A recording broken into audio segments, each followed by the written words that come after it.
Hi everyone, welcome to sleepy classes. Few minute series में आप सबका स्वागत है। आज हम बात करेंगे ग्रीन क्रैकर्स की। दिवाली का टाइम है और बहुत इंपॉर्टेंट एस्पेक्ट है दिवाली का बर्स्टिंग ऑफ क्रैकर्स। लेकिन ट्रेडिशनल क्रैकर्स जो हैं they not only cause air pollution, deterioration of air quality, ठीक है, एयर क्वालिटी इंडेक्स काफ़ी ज़्यादा बढ़ जाता है इस टाइम के दौरान। At the same time they are also responsible for noise pollution. So बहुत सारी states ने bursting of firecrackers को completely ban ही कर दिया है, लेकिन कुछ states हैं they have allowed the sale and use of the eco-friendly version of crackers known as green crackers because they contain very little harmful chemicals and cause less air pollution. तो इन्हें environmental friendly या eco friendly version of crackers भी कहा जा सकता है।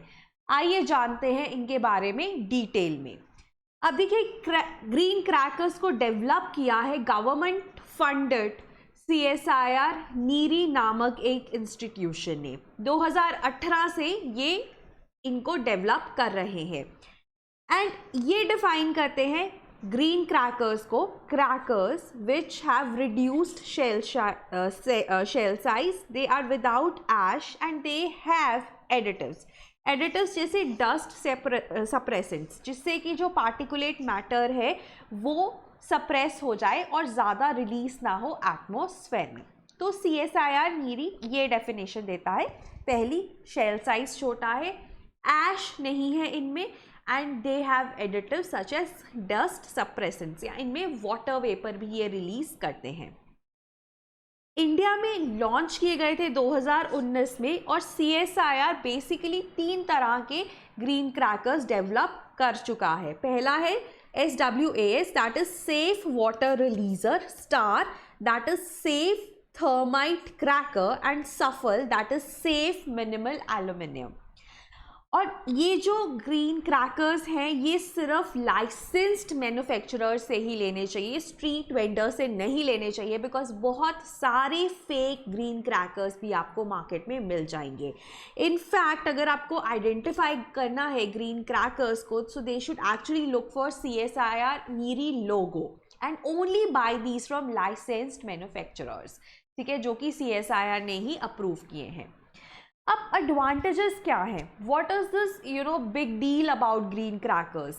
पहली चीज़ तो ये है कि जो ट्रेडिशनल क्रैकर्स में हजार्डस सब्सटेंसेस होते हैं ना, जैसे बेरियम, एल्यूमिनियम, उन सबको रिप्लेस कर दिया गया है इन ग्रीन क्रैकर्स में, ताकि पोल्यूशन कम हो, at the same time noise pollution भी कम हो। जैसे जो ग्रीन क्रैकर्स है ना, they are manufactured without barium salts. अब बेरियम सॉल्ट्स क्या करते हैं? ग्रीन कलर प्रोवाइड करते हैं क्रैकर्स को। तो जब बेरियम को रिप्लेस कर दिया जाता है तो एमिशंस जो हैं they come down by at least 30 to 35%, right. और साउंड लेवल भी कम हो जाता है। जैसे ऐसा माना जाता है इनका sound level varies anywhere between 110 to 125 compare to 160 decibels of the traditional crackers. तो अगेन ब्रॉडली 2 एडवांटेजेस हैं, एयर पोल्यूशन कम करते हैं एंड नॉइस पोल्यूशन भी कम करते हैं, राइट। अब टॉक्सिक मेटल्स, अब ट्रेडिशनल क्रैकर्स में हमने बोला कि कुछ टॉक्सिक केमिकल्स हैं, तो कुछ टॉक्सिक मेटल्स हैं। वो क्या हैं? जैसे हमारे पास एल्यूमिनियम, मैग्नीशियम और टाइटेनियम है which provide the white colour, carbon और iron orange, yellow sodium, blue and red copper और स्ट्रोंशियम कार्बोनेट प्रोवाइड करते हैं, और ग्रीन जैसे कि मैंने आपको बताया बेरियम के डिफरेंट सॉल्ट्स, जैसे बेरियम मोनोक्लोराइड, बेरियम क्लोरेट या बेरियम नाइट्राइट। ये लिस्ट आप याद कर सकते हैं, it might be asked in your prelims, ठीक है। अब आते हैं टाइप्स पे। जैसे मैंने बताया कि CSIR नीरी ने ब्रॉडली 3 तरह के जो ग्रीन क्रैकर्स हैं उनको डेवलप करा है। पहला है स्वास, दैट इज सेफ वाटर रिलीजर, ठीक है। अब ये जो सेफ वाटर रिलीजर है ये क्या है? इसमें एक वाटर पॉकेट या ड्रॉपलेट्स होती हैं जो कि जब क्रैकर बर्स्ट होता है they are released in the form of vapour, water vapour. तो उससे क्या होता है, डस्ट सप्रेस हो जाता है, ठीक है। इसमें पोटाशियम नाइट्रेट और सल्फर भी नहीं है, और जो पार्टिकुलेट डस्ट है वो भी अप्रॉक्सीमेटली 30% तक कम रिलीज होता है। Particulate dust is your particulate matter, ठीक है। तो सेफ वाटर रिलीजर में you have water vapors which are released as dust suppressants which decreases the particulate matter by 30%. That's the point. Then another is safe thermite cracker, also known as STAR. अब इसमें भी आपके पास potassium nitrate और sulphur नहीं होते, और particulate matter कम release होता है, और साउंड इंटेंसिटी भी कम होती है। सो सेफ थर्माइट क्रैकर में भी आपके पास जो टॉक्सिक मेटल्स हैं वो कम हो गए। सफल इज सेफ मिनिमल एल्यूमिनियम। तो आपको नाम से ही पता चल रहा है कि बहुत ही कम यूज़ हो रहा है एल्यूमिनियम का, और उसकी जगह पे मैग्नीशियम यूज़ होता है। Eight the same time it also reduces the noise intensity, right? So these are the 3 types of green crackers developed by CSIR NEERI. अब ना ग्रीन क्रैकर्स की तारीफ तो बहुत सुन ली, अब कुछ कंसर्न्स भी देख लेते हैं। पहला कंसर्न ये है कि अब देखो फायर क्रैकर जो इंडस्ट्री है ना वो काफ़ी वनरेबल पॉपुलेशन को एम्प्लॉय करती है। अब CSIR जो गवर्नमेंट है वो कहती है कि जो CSIR NEERI डेजिग्नेट करेगा मैन्युफैक्चरर्स को, वही मैन्युफैक्चर करेंगे ग्रीन क्रैकर्स को और वही मार्केट में बिकेंगे, ठीक है। तो अब इसमें क्या प्रॉब्लम है कि कोई भी स्मॉल स्केल बिजनेस और कॉटेज बिजनेस हाउस जो कि ट्रेडिशनल क्रैकर्स मैन्युफैक्चर कर रहा था, अब ग्रीन क्रैकर्स मैन्युफैक्चर नहीं करेगा, तो बहुत सारे लोग जो है अनएम्प्लॉय हो जाएंगे। So unemployment is a concern. Another concern is general lack of awareness amongst the sellers and the public कि कैसे green crackers को identify किया जा सके। उसके बाद ये ना ऐसा माना जाता है कि ad hoc banded solution है, क्योंकि ये पोल्यूशन को सिर्फ 30 to 35% ही कम कर रहे हैं, ठीक है। कुछ 30% करते हैं, कुछ 35% करते हैं।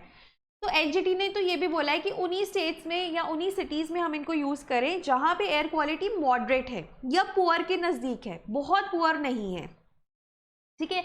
क्योंकि बहुत सारे जो जिनमें एयर क्वालिटी बहुत पुअर है, जैसे न्यू दिल्ली की अगर हम बात करें तो उन्होंने तो कंप्लीट बैन ही कर दिया था क्रैकर्स को। कुछ स्टेट्स है जैसे पंजाब वगैरह जिन्होंने ग्रीन क्रैकर्स की सेल को अलाउ किया है, ठीक है। अब उसमें भी बहुत सारे इश्यूज आते हैं, जैसे एक तो चलो अनएम्प्लॉयमेंट वाला है। अगर हम ग्रीन क्रैकर्स से देखें तो जनरल अवेयरनेस का लैक है कि पता ही नहीं है ग्रीन क्रैकर्स असली है कि नकली है, बहुत सारे फेक भी मार्केट में हैं, ठीक है। और उसके बाद ये भी कोई एकदम जैसे कहते हैं ना वन स्टॉप सोल्यूशन नहीं है कि क्रैकर्स को हमने ग्रीन क्रैकर से रिप्लेस कर दिया। पोल्यूशन तो बहुत ही कम हो रहा है, बहुत ही 30 to 35% तो कुछ भी नहीं होता। तो अगर क्रैकर्स बर्स्ट होंगे तो पोल्यूशन होगा। सो अगेन अगर हम इसको कंक्लूड करें तो people should refrain from using both traditional and green crackers because both of them are causing pollution, ठीक है। हमने ये बोला कि पोल्यूशन कम होता है, लेकिन हमें क्या है, हमें पोल्यूशन को कम्प्लीटली ख़त्म करना है, ठीक है। बिकॉज क्रैकर्स तो एक बहुत ही डिस्पेंसेबल चीज़ है ना, right. And one should always remember कि जो ग्रीन क्रैकर्स हैं they are far from being eco friendly, जैसे उनको सेल किया जाता है। इस फिनोमिनन को ना ग्रीन वॉशिंग भी कहा जाता है कि जब एक प्रोडक्ट को आप ऐसे बेचो कि वो इको फ्रेंडली है जबकि वो नहीं है, ठीक है। उसके बहुत सारे इनहेरेंट उसमें इश्यूज है और ग्रीन क्रैकर्स में भी वो है। तो जो नाम है वो भी एक तरह से मिसनोमर आप इसको कह सकते हो, right. So this was regarding the topic of green crackers. कोई भी डाउट है आप कमेंट्स में पूछ सकते हैं। एंड लास्टली हमारा 48 डेज का मेंस आंसर राइटिंग कोर्स चल रहा है। In case you want to enrol you can enrol in that, right. So that was all for today. Thank you.